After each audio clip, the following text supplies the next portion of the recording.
So here I am, outside the Croud Meadow. What am I doing here? Well, I've just come down to have a look, really. See if I can have a snoop around and see what's going on. There's still no news coming from the club with regards to the managerial situation or who indeed is training the team. I mean, questions there already, really.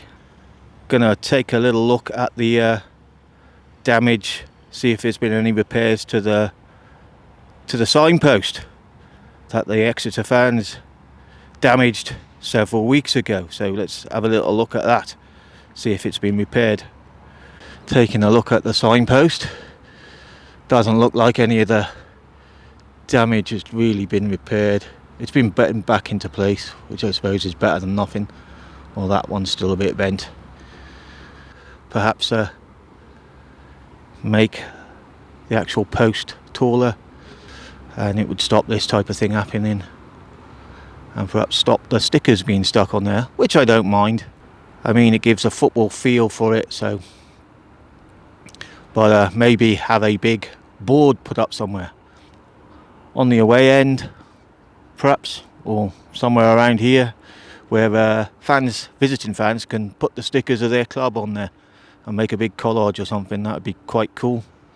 The post needs to be raised, I think, a couple of feet higher, so people can't bend the signs.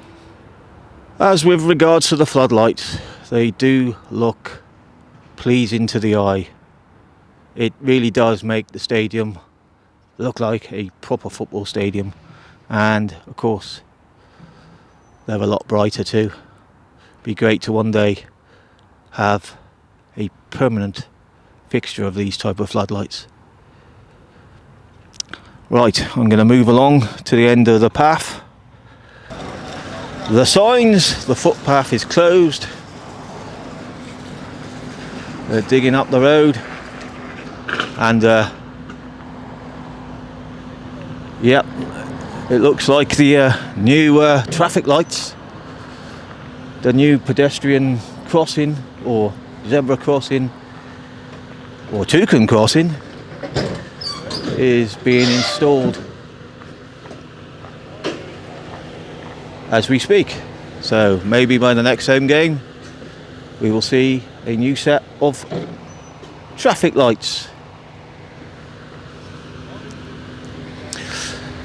So I'll have a little wander around the outside the stadium on the path that leads down behind the west stand, see if there's anything else I can see worthy of making a video of. So we're looking through the gap in the fence. You can see that the big TV screen is still there. Apparently we've got that screen until January, I believe, and then they're coming to install 2 brand new ones, permanent ones, that are actually bigger than that, and apparently the biggest in the Football League. So that is a good thing. So we're going in the right direction, kind of off the pitch, but on it, as we know, it's not very good at the moment. Anybody who's driven around here on a Saturday will know exactly what I mean, and it's a nightmare. So why? I mean, the local council should have been on this as well. You've got a perfectly good dual track that runs from Manchester to Cardiff, trains, multiple trains sometimes an hour, using this section of the line, and yet there is only one train station in Shrewsbury. So when you look at the tracks and you look at this, surely there needs to be a train station this end of town that serves the people of Meal Brace, that serves the expanding business park, which is kind of expanding all the way down to here. I'll show you now in a minute. So as you can see, the business park. Yep. It runs well over a mile, all the way along the back of here, all the way along the back of the A5 stroke M54 road which goes to Telford. So with all this being built, and then you've got well over 1,000 houses being built around this area, right? Well over. I mean, average that by 2,000-3,000 people perhaps living in those houses. At least 2,000 anyway, in 1,000 houses, because average out about 2 people per house, I don't know. So then you've got Baston Hill, which is 5,500 people. Don't know how many live in Meal, but this area is a lot bigger than Church Stretton or Craven Arms. It's probably closer to the population of Ludlow. Let that sink in. Yeah, this end of town has no railway station. So think of people who like to use a train. They all have to travel into town. So building a train station here would take people off the road going into town. And the same thing at Halskett. So just imagine on a match day, you can get from Halskett down to here on a train.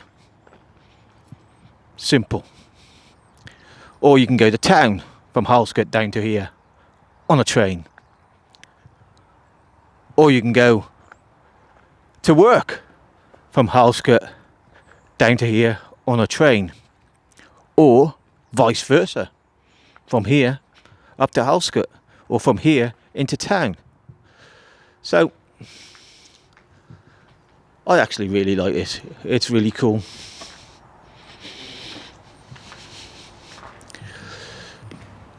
So it probably needs touching up a bit and a bit of other graffiti taken off, and you can hear the echo.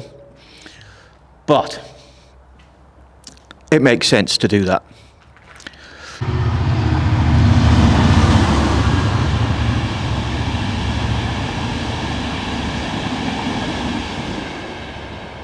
And there goes the big train, all the way from Manchester to Cardiff, or Holyhead to Cardiff.